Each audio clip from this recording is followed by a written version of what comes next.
Hello gang, greetings from California. This is the little office we have in here, California now. Okay, I'm just going to jump straight into this one. This has been 4 or 5 months in the making since January 23rd when the hillbilly crashed against the beach. And this has to do with salvage and salvage rules and things like that. It's all kind of wrapped up now. The boat is no longer mine. I will tell you exactly what happened to it. But before I get started, I want to be clear about something. The folks who pulled my boat off the beach, the salvage companies, there were two of them, are obviously very concerned about what I'm going to say here, as is their representation. I just need them to know, just relax. I'm not going to name any names or any companies. It's not who I am. It's not what I do.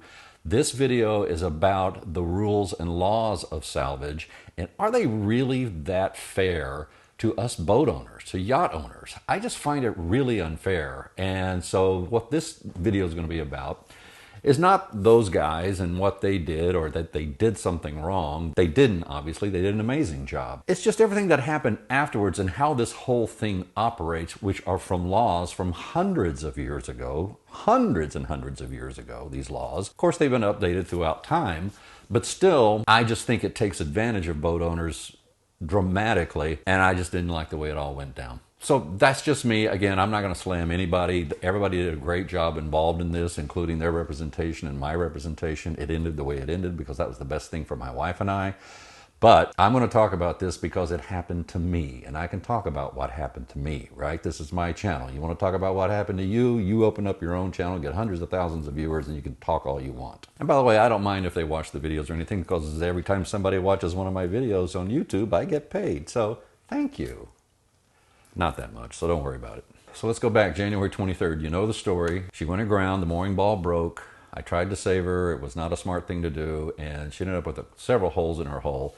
Basically, she kind of sunk right there on the beach. A salvage company was called by my boat manager, Simon. Two companies came out. It was a busy day that day. There was another boat that was in peril. And after a lot of discussion, it was decided that we're going to pull that sucker off today. Now, the swells were big, as you know. I've documented that. And Simon, my boat manager, with a dinghy from MarineMax, helped them get all of their equipment onto shore. And as I said, they did an amazing job. This is what I said in the very first video right after it happened. So those guys were amazing. They're like Marines. They come up on the beach and their gear and pumps and stuff. In that moment of peril, I don't have time to negotiate with anybody. I don't even know who these guys are. I don't have time to say, hey, what's this going to cost me? You don't have time to do that. So all these maritime laws are kind of put into place to settle this after the fact. That in itself is unfair, I believe. But then the other side would say, well, what? You're going to let the boat just sit there and crash and leak diesel fuel all over the place while we negotiate? So I get that too, but the basis of it for a yacht owner is very unfair. Anyway, they did a great job. They pulled it right off. Here's the footage. You've seen it before. They took it over to Virgin Gorda. We patched it up the next day and started first aid on the engines.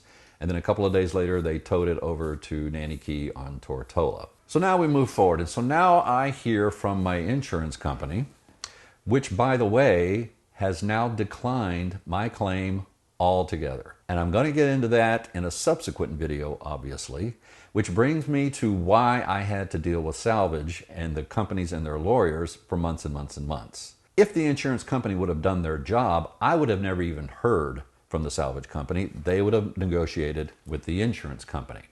But I'm here to tell you, folks, and I'm going to name names here. If you own Ion Insurance or Edward William as their broker, I think that's how it works, pretty sure, I would be having second thoughts if I were you, because these guys acted in bad faith, in my opinion, and in my attorney's opinion, from the very, very beginning. Remember, this is an insurance company that never even sent a surveyor out to look at my boat. No adjuster, nothing. But they did hire somebody, and they flew the person out to Tortola and hired a boat to go over and look at the mooring balls. My boat's a half a mile away, and they never even came and looked at my boat. We'll get into that, like I said, in a subsequent video. So since the salvage company has no insurance company to talk to, they have to talk to me. So after a long time, I get an email and a document from their representation saying because they saved my boat from disaster, environmental disaster, and all sorts of things, and they have to maintain equipment that is so expensive, and boats are all true stuff. And because of that, I owe them $570,000 for about 8 hours of work. I'm going to put this in black and white so you can really see it's $570,000. That's $500,000 plus 7 for about 8 hours of work. I'm like, how the hell can they ask for this? How is that humanly possible? Well, here are the laws and here are the rules. Now look, I am not an attorney, so I am not going to get into maritime law from hundreds of years ago that a lot of this is based upon. Like I said, it's been updated throughout time. I'm going to tell you as it was explained to me by my attorneys and my consultants. Basically, a salvage company can come and look at your salved boat, S-A-L-V-E-D, salved boat, new word I learned, meaning your boat as it is today after the wreck. And they can send an adjuster out, look at it, and then come back and say, the boat is worth this much right now, damaged. Like, what would it cost to repair? Just how much is it worth right now? And based upon that, the salvage company can then charge you 10 to 20% of that value. In other words, if the boat is worth $1 million, they can charge between $100,000 and $200,000. Okay, so how in the world did they get to $570,000? At the time of the wreck, my boat, I can guarantee you, and a lot of argument about this, I can guarantee you my boat was worth about 2.2, somewhere around in there. There was a boat for sale right on the other side of the dock, identical to mine, which was 1.7, and it was having trouble being sold. There were others on sale for 2.3 and 2.4, but realistically, 2.2, I felt, because it was the Wandering Hillbilly and a popular boat, would probably get that. So, of course, since the insurance company didn't send out an adjuster to see the damage, I hired 2 surveyors to come out and give me an estimate of what they thought the damage was. The first estimate was around $700,000, as was the second estimate. But then I called my friends at Bradford Marine in Fort Lauderdale. Bradford Marine is amazing. I can't speak highly enough about them. They deal with Aquilas all the time. They know Aquila manufacturing. They're just the Aquila experts in Florida. So on my dime again, I flew 2 gentlemen out from Bradford down to the BVI to inspect my boat and tell me really how much damage do I have. And that damage, I'll put this in black and white too, was around $980,000. I know how to do math. I actually paid attention in class. So let's say if it's worth 2.2 and I had $1 million worth of damage, because you know it's going to go over 985, that's, you know, when I open up the hood, more stuff is wrong. So even at the most, my boat's worth around 1.2, 1.1 at this point. I was told immediately it is not worth 1.1, 1.2. If you tried to sell it, you're going to get half of that if you're lucky. They turned out to be true. So in actuality, my boat's really only worth about $400,000 or $500,000. However, in maritime law, the salvage company is allowed to hire their own adjuster to come out and look at my boat. So they hired a gentleman who lives down there in the BVI. Their surveyor came back and said that my boat, in its condition, was still worth around $1.9 million. It had $1 million worth of damage, right? But they say it's still worth $1.9 million. Why? Because they can make up any number they want. Because there's really no law governing this. So they decided, instead of charging between 10 and 20%, to just go for it, and they charged 30% of the 1.9, which is $570,000. And again, there's no law saying they can't do this. Now, again, you're going to go through a process, right? But starting that high in order to get something somewhere in the middle, obviously, is their aim.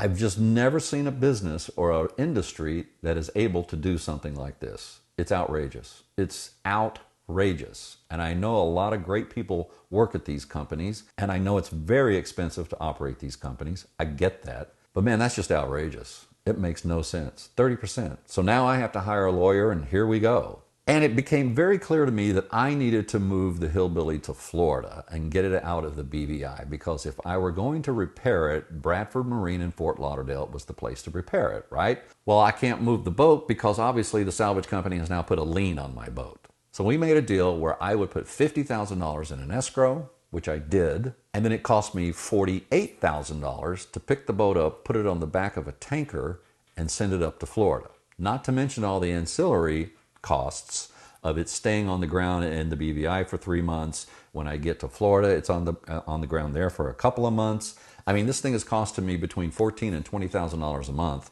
just sitting on the ground from all of the stuff I got to do, not including lawyers and such. So my wife and I are into this for a lot of money, of our own money. And again, I paid for 3 different surveyors to come out. So finally, I get it up to Florida, and then a straight email from me to the salvage representation just simply said, look, I don't have insurance. This is the way it is. I believe my boat's worth this much money. I'm going to offer you $100,000, which again is still boggling my mind if my boat's only worth $400,000 or $500,000. But anyway, that's what I offered. So they came back and said, well, we're sorry you don't have insurance. That's not our problem. We'll lower our price to $500,000 even, $500,000. They just wanted their pound of flesh, man. I mean, look, and again, this is just the way they operate. All salvage companies operate this way. I'm not harping on these particular guys, right? I'm just harping on the entire industry because that's how this industry works. It's crazy. I want to interject here. This is the emotional part of this, because what these laws do is they prey on the owner's emotions. Here's what I mean by that. You see, what they want is they want you to do anything possible to keep your baby, right? Because as we all know, these boats, they're not as important as our children, but they're close. It's really close, and any boat owner will tell you that. How much sweat and care and love you put into these things. So what they're doing is they're preying on those emotions that you will come up with however much money you need to come up with to keep your baby. That's what they're hoping. Or that's what the law is hoping. Again, I don't want to pinpoint these guys in particular. It's just that's the way the law is set up in order to take advantage of boat owners this way. So I was wrestling with that this entire time, losing so much sleep. I've been physically ill for about 3 or 4 months. I've gained a lot of weight. I'm trying to work that back now. So now we're at a stalemate, 100 versus 500. So now what you do normally is you go to Maritime something or other in New York and you hire an arbitrator and you go to arbitration. Okay, that's going to cost another $20,000, $30,000 because you got to pay the arbitrator and all. It takes months and months to get it. And so at that point, my wife and I were into this for about $170,000. And after I got to Florida, I really researched this. And so it appeared the most I was going to get out of this boat is $400,000 or $500,000. Let's do the math. I'm $170,000 in. Let's say an arbitrator comes in and splits the difference between 100 and 500, right? That's 300. So now I got to give them 300,000 plus the 170. I'm at 470. So you can clearly see and understand why, at the end of the day, I gave the Wandering Hillbilly to the salvage company. Just gave it to them. Signed a document. The boat is now theirs to do with what they want. If they want to rebuild it, they can rebuild it. They want to sell it, which I'm sure they will. If they haven't already, that's what's going to happen. It made more sense to my wife and I to just be able to wake up one morning without this hanging over our heads, because this nightmare just continues. And this nightmare with salvage and everybody just continued. And it was just better to give them the hillbilly. So that's what we did. So that saga's over with. And again, I just want to be very, very clear, because from the very beginning, everyone was worried about what I was going to say on YouTube. I really do not begrudge the people who are involved in this. I just hate and think that the laws in place are not in favor of the owners. They're in favor of the salvage company by far. Now, I'm sure there are horror stories where salvage company got taken advantage of, I'm sure. I'm just telling you what happened to me. That's it. I'm not proclaiming this is the way it happens to everybody. And again, if my insurance company would have done their job, none of this would have happened. So the next video will be, I flew down to Florida a couple of weeks ago to just wrap up the hillbilly and get all our personal belongings off before it changed hands. That'll be the next video. You'll see my last days on the hillbilly. And then we'll move on. My wife and I just got back from an incredible train trip in Canada. I made a couple of videos. It's so wonderful. I'm actually really happy to be doing other things other than being on the hillbilly right now, because it's kind of feeding our souls, both my wife and I. So I thank you all for sticking in there with me and throughout this whole thing. Please look at your insurance policies regarding salvage.